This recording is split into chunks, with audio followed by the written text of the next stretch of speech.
Doer. The afternoon Serena Marsh signed the layoff papers. I was 20 feet away on a stepladder, replacing a ballast in a fluorescent fixture that had been buzzing since Thanksgiving. Nobody on the 6th floor paid attention to the maintenance guy with drywall dust on his sleeves. That was how it worked at Kinross Building Systems. Suits walked fast, trades walked around them, and the building pretended to hold itself together without help. Through the glass wall of the boardroom, I could see 5 people around the table. The CFO had his laptop angled away from the others like he was protecting it. HR had folders color-coded in a way that made my stomach turn because I knew what those colors meant. A board advisor I had never spoken to kept clicking a pen against his notepad. And at the head of the table stood Serena, dark blazer over a gray dress, hair pulled into something precise, her face so still it looked carved. She said something I could not hear. Then she signed the last page and slid it across the table. Nobody moved. Nobody exhaled. That silence told me everything. I went back to the ballast. My hands were steady, but my jaw was not. By 4:30, the whole building knew. Not names yet, just numbers. First wave confirmed, second wave possible by Friday. People gathered near the coffee station speaking in low voices like the walls had microphones. Here. Down in maintenance, my supervisor Brock stared at his phone without blinking for a solid 5 minutes. Could hit us too, he said. Everything hits us eventually, I told him. He gave a short laugh that did not land anywhere. I had been at Kinross 11 years. We manufactured climate control systems and industrial heating components for commercial buildings, hospitals, transit stations, the kinds of places people never thought about until something failed in January. My job was keeping the main campus in Vaughan running. Boilers, chillers, roof units, pumps, panels, whatever decided to quit at the worst possible moment. I was good at it. Not because I was brilliant. Because I stayed until the thing was fixed, and I did not pretend a patch was a repair when it was not. Serena knew my name because of something that happened 7 months earlier. A heat exchanger in Building D was failing. The official fix was new insulation, sensor reset, and a coat of paint over the rust. The real problem was going to leave 2 production labs freezing the moment December hit hard. I wrote it up. Purchasing denied it. I wrote it up again. Facilities told me to stop escalating. So I took photos, pressure logs, temperature readings over 6 weeks, and sent the whole packet up 1 more level. It landed in Serena Marsh's inbox. 2 days later, she came down herself, heels on a concrete floor that still had salt tracked across it from the morning, and looked me in the eye. Are you the one who keeps saying this is not cosmetic? Because it is not, I said. Her eyes narrowed. Not offended. More like I had finally said something she could use. I showed her the readings. She asked 4 questions, understood all 4 answers, and approved the full repair before lunch. She also told my director that if anyone buried a real systems issue to protect a quarterly number again, they could explain it to her in person. After that, she remembered me. I knew because when she passed me in the lobby, she did not say maintenance. She said Hartley, my last name. Like I was a person in her building, not a line item. Night.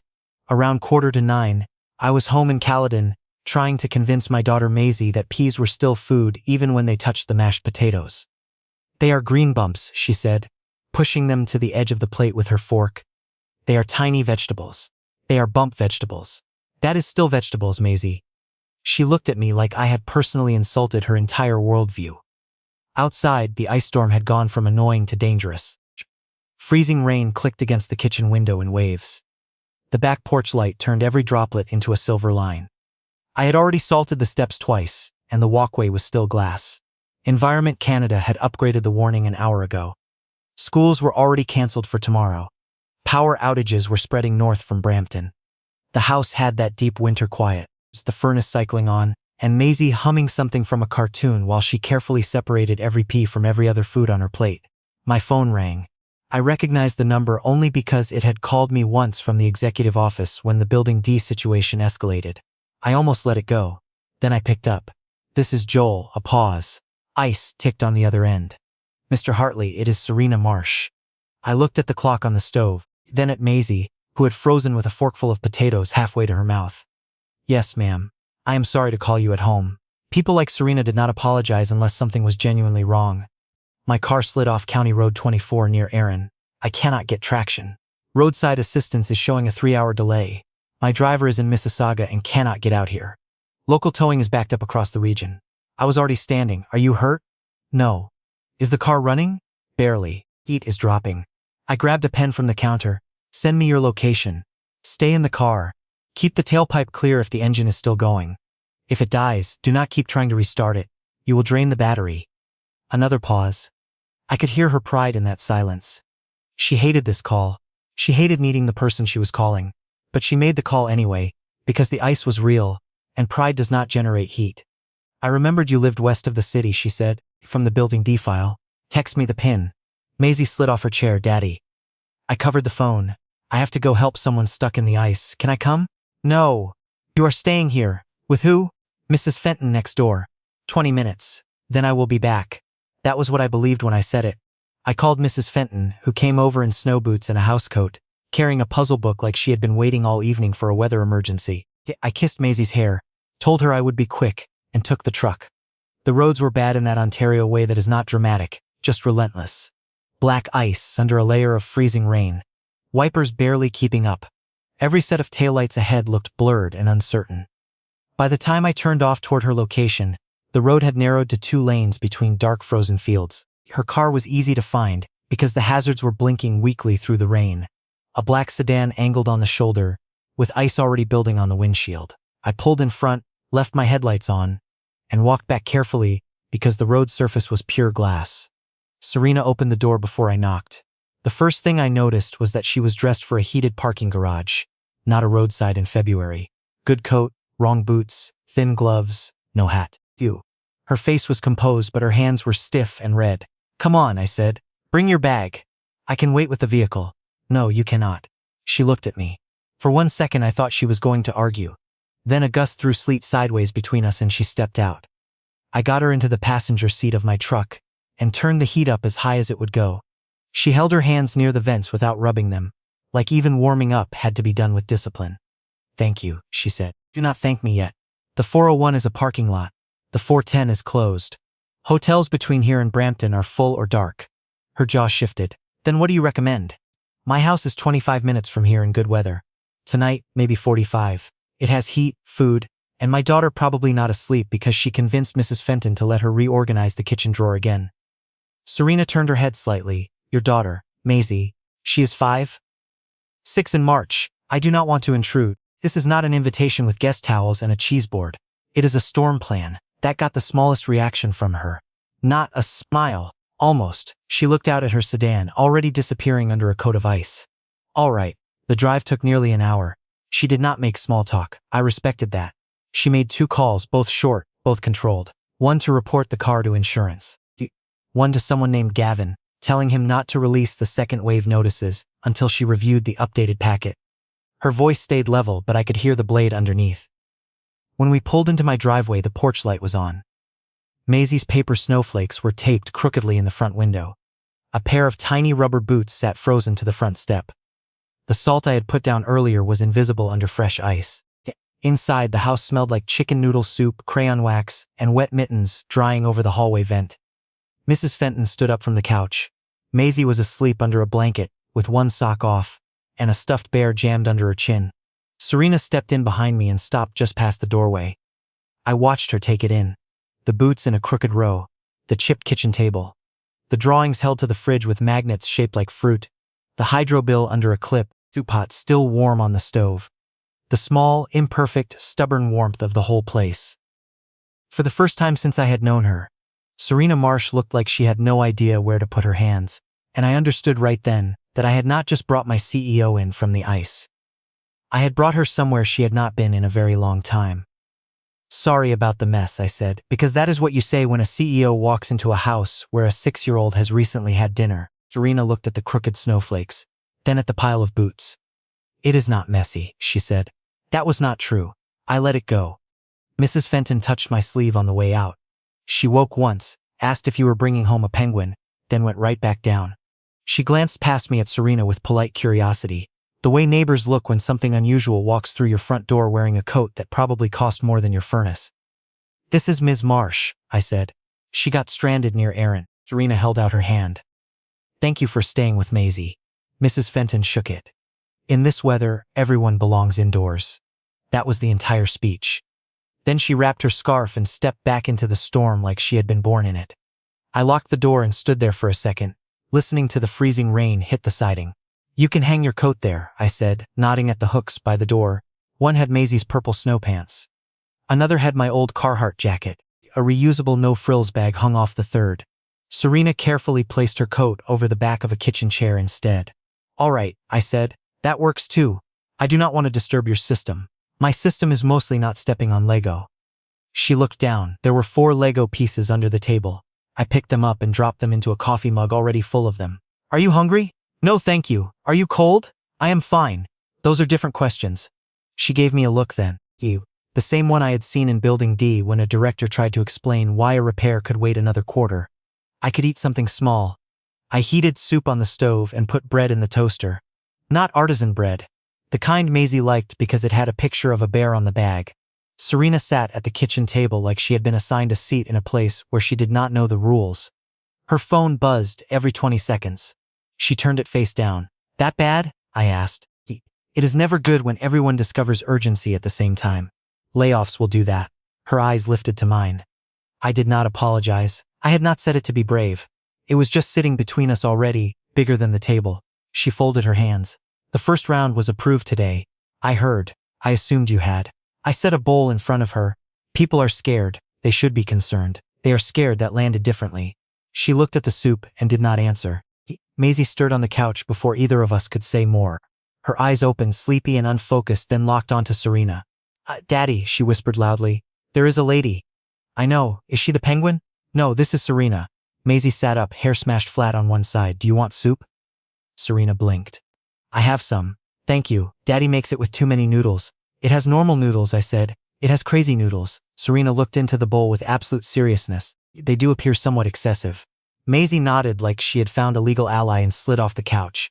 I expected her to be shy. She was not. Maisie had 2 modes with adults. Hide behind my knee or immediately assign them a job. Serena got the second one. Are you sleeping here? Maisie asked. Serena glanced at me, then back. Only until the roads are safe. You can have my bear blanket but not Tedford. That seems fair. Maisie climbed into the chair beside her. She smelled like sleep and strawberry shampoo. We sat like that for 10 minutes.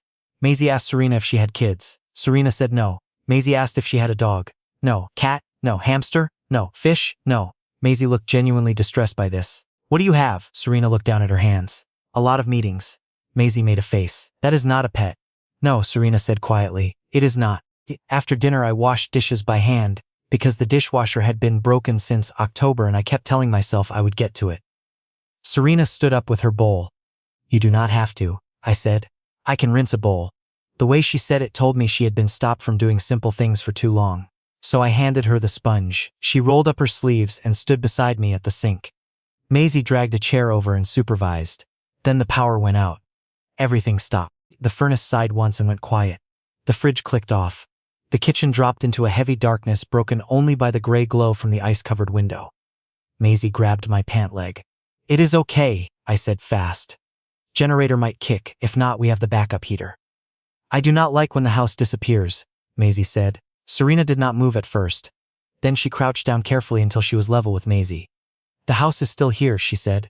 We just have to find it slower. Maisie stared at her. I stared too. That was the first thing Serena had said all night that did not sound managed. I got the lantern from the mudroom, candles from the kitchen drawer, and the propane heater from the basement. Cracked a window the way you are supposed to, checked the detector, and moved everyone into the living room where the heat would hold. Maisie pressed against my side on the couch. After a while, she crawled towards Serena and lifted one edge of the blanket. Serena looked at me for help. I shrugged. She is offering. Serena sat stiffly at first, one arm around Maisie like she was afraid the wrong move would break something. Maisie leaned into her anyway. The candlelight softened the hard lines in Serena's face. Without the office lights, without a room full of people waiting for her to decide things, she looked younger and more tired at the same time. Tell the one about the raccoon and the granola bar, Maisie said. That is not a real story, I said. It is. It was one granola bar on the back porch. Hardly a saga. Serena's mouth moved, almost a real smile. So I told the story wrong on purpose, with a very sophisticated raccoon in a tiny vest negotiating for premium snacks with the neighborhood squirrels. Maisie corrected every other sentence until her voice slowed, then softened, then stopped. Her head slid against Serena's arm. Serena froze. You can breathe, I said. I am breathing. Not much. She looked down at Maisie. She trusts easily. Not everyone. Just you, apparently. Why me? I do not know. That answer seemed to bother her more than any accusation could have. Later, after Maisie was asleep again, I carried her to bed. Serena followed with the lantern. Maisie's room was all small socks, picture books, and glow-in-the-dark stars stuck badly to the ceiling. On the dresser was a framed photo of my wife, Tessa, holding Maisie as a baby. Serena saw it. She did not ask right away. Back in the kitchen, I made hot chocolate on the camp stove. She sat with both hands wrapped around the mug. Your wife? She asked. 3 years now. She nodded once, not with pity. What happened? I looked at the dark window. I usually hated that question. From her, for some reason, it did not feel like gossip. She got sick fast, faster than anyone could keep up with. One winter, she was making fun of my beard. Next winter, it was just me and Maisie. Serena's face changed, but she did not perform sadness. I appreciated that. I built routines after, I said. Breakfast, daycare, work, groceries, laundry, same things every week. Maisie held it together for me. But sometimes I think I made the house stable and forgot to come back into it myself. She looked at her mug. My mother was the opposite. No routines, no stability. She ran a print shop in Hamilton until she lost it. Bad contracts, bad credit, worse pride. I was 14 when I learned that adults could smile at dinner while knowing the bank was coming for everything. Is that why you got good at cutting? Her eyes snapped up. I should have backed off. I did not. You asked, I said. She held my stare. I got good at keeping places alive. Maybe both. The ice ticked against the window and filled the silence for us. Finally, she said, Today I signed papers that will hurt people. I know that. I also know what happens if the company misses its debt covenants, and the board replaces me with someone who does not care whether Kinross survives past the next quarter. I believe you. That surprised her. I do not think you enjoy it, I said. I think you are used to standing far enough away that the pain arrives as numbers. Her fingers tightened on the mug. My job requires distance. Some distance, maybe. Not blindness. She looked away first. The power stayed out all night. I took the recliner. Serena got the couch under Maisie's bare blanket, which barely covered her knees. Sometime before dawn I woke and saw her sitting up, looking at the family drawings on the fridge in the weak candlelight. She did not know I was awake. Her face was open then, not soft exactly, just unguarded. Like something in the house had reached a place she normally kept locked. Morning came gray and quiet. The freezing rain had stopped, but everything was coated in a thick shell of ice. Tree branches sagged, power lines drooped. The driveway looked like a skating rink.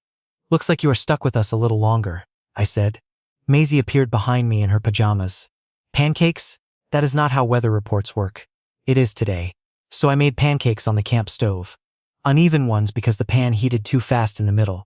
Serena poured syrup for Maisie and used far too much.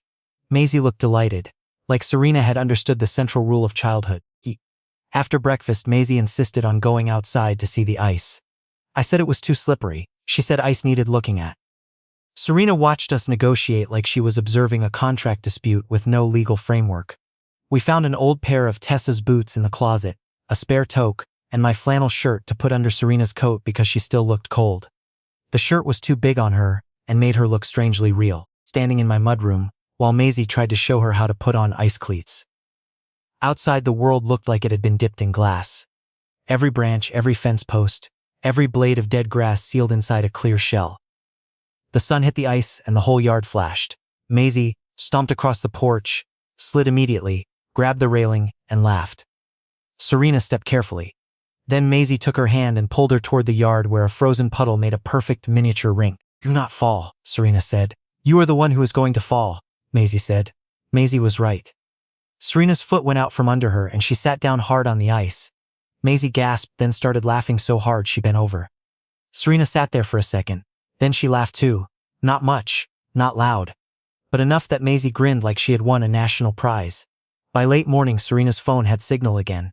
That was how I knew the outside world had found her. She came back inside with a different posture. Pulled in 2 directions. The board meeting has been moved up to this afternoon, she said. I leaned against the counter. Thursday, you said. That was before Lawton decided. Delay was creating uncertainty. I did not know Lawton. I already did not like him. He wants deeper cuts, she said. How deep? She put the phone in her pocket like putting it away could make the number less real. Another 11% across operations and support. I set down my coffee. Operations and support. That is a clean way to say the people who keep the place running. It is not that simple. It never is when you are the one saying it. Her face sharpened. There she was again. Serena Marsh, CEO, back in the room. Even though the room was my kitchen, and she was standing in borrowed flannel, with ice melt on her boots. You think I do not know what those words mean? I think you know exactly what they mean on paper. And how many kitchen tables have you sat at after the paper lands? That hit harder than I meant. Her mouth closed. Through the window behind her, Maisie's face appeared, pressed to the glass, watching us with both palms flat. Serena noticed. She looked away first. I have to get back, she said. I figured. My assistant is arranging a ride from Brampton. If I can get to the GO station, I can take the train into Union. I started putting on my boots harder than necessary. Serena said my name. I did not answer. I did not create the debt load, she said. I did not push the acquisition that overextended the company. I inherited a damaged structure and I have kept it alive. I turned. And now the damaged structure gets fixed by cutting Hank and Lorraine and Gus and whoever else does not sit close enough to the boardroom. You are making this personal. It is personal. Her eyes flashed. A company with 1,400 employees cannot be managed like a kitchen table. No, but maybe it should not be managed like nobody at the kitchen table matters. Write in the comments. Was I wrong to say that to my CEO? Or did someone finally need to say what those job cuts really meant? She stood very still. I knew I had gone too far for an employee. Maybe too far for a man standing in his own kitchen with his boss. But I did not care much right then. Not because I wanted to hurt her. Because she had sat beside my daughter in the dark. She had held Maisie's drawing hand while the house went cold. And now I could see the old machine in her starting up again. Clean language. Controlled loss. Distance dressed as discipline. I had watched that kind of thinking eat good people from far away. I did not want to watch it eat her up close. She looked at my hands on the counter. You think I can walk into that boardroom and tell them I changed my mind because I met your daughter? No. Good. I think you can walk in there and stop pretending the only numbers that count are the ones Lawton likes. She looked at me, not angry anymore, tired. You make it sound easy. It is not easy, it is just different from impossible. For a second there was only the sound of ice sliding off the porch roof and hitting the ground outside. Then Maisie opened the front door and yelled, Are you fighting or talking? Talking, I called back. You sound like the toaster when it gets mad. Serena pressed her lips together. I could not tell if she was holding back a smile or something else. Maisie came out wrapped in her coat, toe crooked, bear tucked under one arm. Serena, you forgot your picture. She held out a drawing from the night before. 3 stick figures beside a house with a very large sun, and what appeared to be a raccoon in a vest. Serena took it carefully. Thank you. You have to keep it so you remember us. I will. And the raccoon. Serena's hand tightened on the paper. I looked away because some moments do not need another adult staring at them. Getting her to the GO station took longer than expected. The main roads were open but everything moved slow. Cars sat abandoned along shoulders. Salt trucks rumbled past with their amber lights spinning. Tim Hortons drive-thrus were packed with people buying coffee and Timbits and whatever else they should have stocked before the storm. Serena rode beside me in silence for the first few kilometers. She had changed back into her own blouse and coat, but still wore my flannel underneath because her clothes had not fully dried. The cuff stuck out at her wrists. I pretended not to notice. Her phone kept lighting up. Gavin, Derek from Finance, HR, Lawton's office. Board packet revised. CFO urgent. She answered one. I understand. No, do not send the final notices. I said do not send them, because I am telling you not to. I will be in the room by 1 o'clock. She ended the call and closed her eyes for 2 seconds. That was HR, I asked. Yes, the packages are already prepared. They are. She turned toward me. Say it, I already said enough. No, say what you are thinking. I kept both hands on the wheel. I am thinking how fast the machine moves when it is pointed at regular people, and how slow it moves when an executive bonus or a board fee is on the table. She did not defend it. Instead, she opened her bag, pulled out a leather notebook, and clicked a pen. What was his name again? The man in Building D?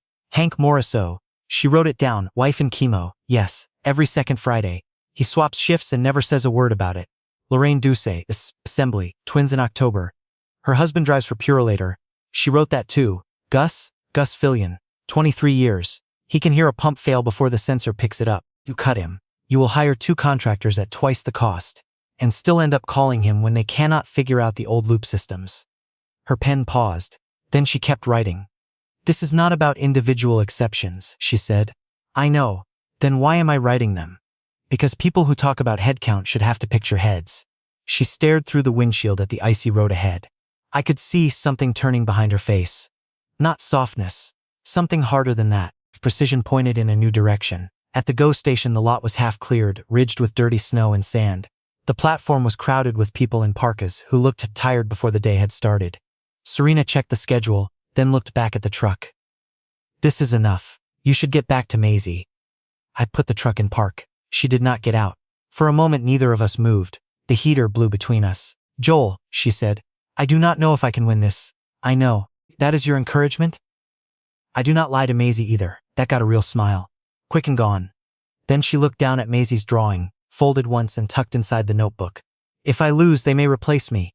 Then make them say what they are replacing you for. She looked at me. For refusing lazy math, I said. Her eyes stayed on mine a beat too long. There was something in that silence neither of us touched. Not with words, not with hands, but it was there, real enough that I felt it in my chest. Then she opened the door and the cold rushed in. Keep the flannel, I said. She looked down like she had forgotten she was wearing it. I will return it. I know. She stepped out, shut the door, turned back once, then walked toward the platform. I watched until the train came. By the time I got home, Maisie was at the kitchen table drawing another picture. This one had a castle, a dragon, and what she informed me was a very important raccoon army. Did Serena go to her meeting? She asked. Yeah. Is she coming back? I took off my boots slowly. I do not know, kiddo. Maisie frowned. But she has your shirt. Then maybe she has to. Kids can say things like that and go right back to coloring. Adults have to stand there and pretend their whole chest did not shift. Later that afternoon, my phone buzzed. Serena, no greeting. What was the boiler patch at Christmas? I knew exactly what she meant. South Mechanical Room, 2 years ago. Line froze because replacement heat trace got denied in the budget. Gus and Hank patched it Christmas Eve. Took 7 hours. Building stayed open. 3 dots then. Hank's last name again? Morriso. A minute later. Thank you. I stared at those 2 words. Maisie leaned over my arm. Is that Serena? Yeah. What did she say? She said thank you. Maisie nodded. Like that settled the entire matter. You should say you are welcome. So I did. Then because I could not help myself, I sent one more. Do not let them make empty sounds smart. For a while, nothing came back. Then, I will not. That was all. But I believed her. What happened next, she told me later. She sat on that GO train with wet cuffs, borrowed flannel under a designer coat, and Maisie's drawing open on her lap. Round her, commuters scrolled their phones and drank Tim Hortons coffee from paper cups. Nobody knew who she was. Nobody cared. She was just another woman heading back into the city after a storm. For the first time in a long time, that helped her think. She opened the revised packet on her tablet. 11% deeper cuts. 2 production lines consolidated. Maintenance capital frozen except critical failures. Building D upgrades deferred again. Severance estimates. Legal exposure. Investor talking points. She read the phrase labor rationalization and thought of Maisie asking, what do you have? Then she started crossing things out. Not emotionally. She did not become a different person on that train. She became more herself but pointed in a better direction. Executive compensation reductions. Not symbolic, real. 25% salary cut for the senior leadership team for 12 months. Deferred performance bonuses. Board fees suspended until debt targets stabilized. Vendor renegotiations on 3 major supply contracts due for renewal. Asset deferrals. A planned executive lounge renovation and investor presentation center killed immediately. Property consolidation without worker cuts. The Markham lease could close with staff moved hybrid. Retraining and internal transfers. Attrition, retirements, open roles, voluntary reduced schedules. Nobody had modeled a version where executives took the pain first. By the time the train reached Union Station, she had a framework. By the time a car took her to the Vaughan campus, she had called Gavin and told him to pull every retention cost model from the last 5 years. He said the board packet is already locked. She said unlock it. He said the meeting starts in 90 minutes. She said then type faster.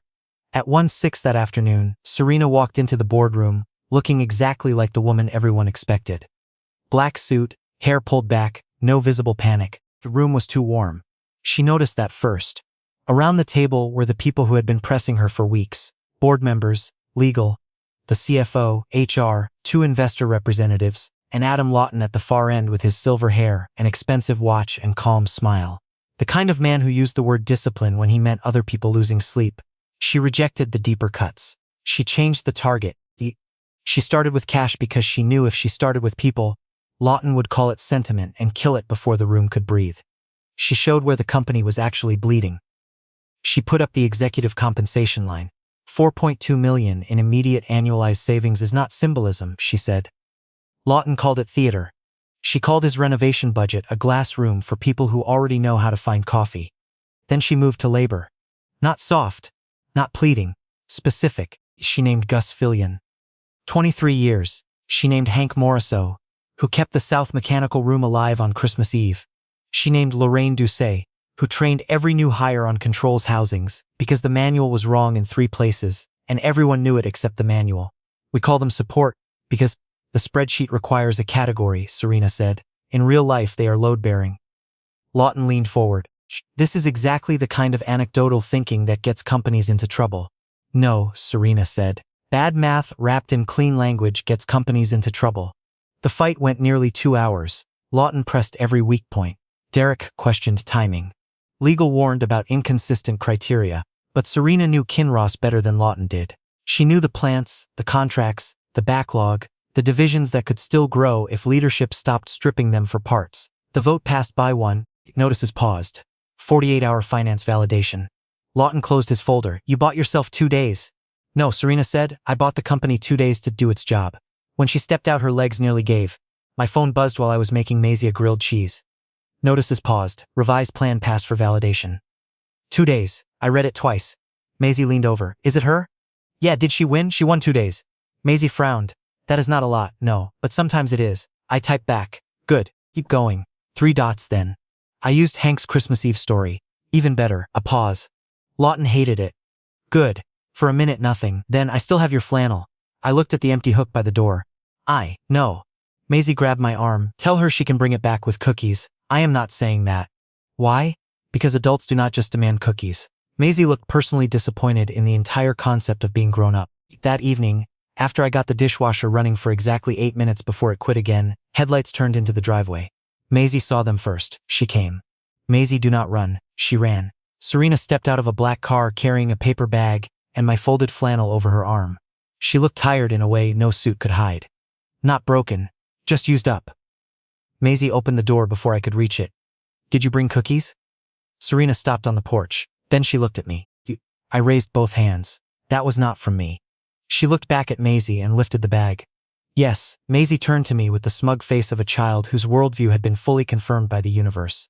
Serena stepped inside. For a second, none of us knew what to do. The house was warm, the lights were on.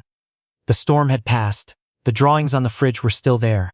Everything was the same as before, except everything was different. She held out the flannel. I brought this back. I took it. Our hands touched for less than a second. Thanks. I washed it. That was risky. It might be load-bearing. She laughed, quiet and real. After Maisie went to bed, Serena and I stayed at the kitchen table. No storm this time. No failed car. No closed roads. She could leave whenever she wanted. That made the silence heavier but cleaner. I do not want you to think I fixed everything, she said. I do not. Good. I do not need you to be a miracle. She looked at me. I continued before I lost the nerve. I just needed to know you saw it. Really saw it. I did. I know. She looked toward the fridge where Maisie's first drawing still hung under the strawberry magnet. I built my life around not needing much from anyone, she said. It made me useful. It also made me hard to reach. You were reachable in the dark. Her eyes came back to mine. I do not know what I am doing here, she said. In your kitchen. In this version of myself. Nobody does at first. She reached across the table slowly enough that I could have moved away. I did not. Her hand covered mine. The dishwasher made an unhealthy clicking sound behind us. A salt truck scraped past outside. Maisie coughed in her sleep down the hall. But Serena's hand was warm, and for the first time in 3 years I did not feel like warmth was something I had to explain away. She said, I want to come back when it is not a storm. I squeezed her hand once. Maisie will expect cookies. I will negotiate. Good luck. She is tougher than your board. Serena smiled then, tired and real and completely unpolished. The weeks after that were not simple. The finance validation was ugly. Lawton tried to reopen the deeper cuts twice. Derek fought her on timelines and then slowly became useful when he realized she was not asking him to fabricate anything. Some people still left the company. Some had to. But Hank stayed. Lorraine transferred into controls training. Gus got approval for repairs that had been deferred 2 winters too long. Building D finally got the work it should have had before the ice came. And as for us, there was no clean fairy tale jump. She came by with cookies the next Saturday. Maisie made her inspect the remains of an ice sculpture in the yard that had been a snowman before the thaw. Serena called it structurally compromised. Maisie told her that was rude. A week later, I fixed a dripping faucet in her condo and pointed out that nothing in her kitchen looked like anyone had ever cooked in it. She said she owned pots. I said, owning and using were separate categories. We moved slowly because we had to. Because she had a company watching whether her change was real. Because I had a daughter who did not need adults drifting in and out of her life like weather. Because grief does not disappear just because someone new sits at your table. But Serena kept showing up. Not perfectly. Sometimes she still answered emails like they were incoming fire. Sometimes she used corporate phrases at dinner, and Maisie told her to talk normal. Sometimes I pushed too hard and she went quiet for an hour before coming back and saying what she actually meant. But she came back. That was the part that mattered. One night in March, after most of the ice had melted and the gutters were running with snowmelt, Serena stood at my kitchen sink drying dishes while Maisie drew at the table. The dishwasher still did not work right. I had stopped pretending it ever would. Serena looked at the window, at our reflections in the dark glass. Do you ever think about that night? The ice storm? Yeah. I used to think I got stranded, she said. Like it was a failure. Bad timing, bad road, bad car. And now? He looked toward Maisie, who was coloring Serena into another family picture without asking permission. Now I think maybe I had been stranded for years. I just finally stopped somewhere warm enough to notice. I put the last dish in the rack, wiped my hands, and stood beside her. Outside, the street was quiet. Inside, Maisie hummed off key. The furnace ran steadily and the house held together in all its ordinary imperfect stubborn ways. Serena leaned her shoulder against mine. Not needing rescue. Not offering rescue. Just there, and that was how it began for real. Not with the storm, not with the boardroom, not even with the first time she walked through my door. It began when she chose, with every chance to go back to being unreachable, to stay close enough to feel what her choices touched. And when I finally let myself believe that a house could hold grief, a child, a future, and someone new at the same table, without losing what had come before.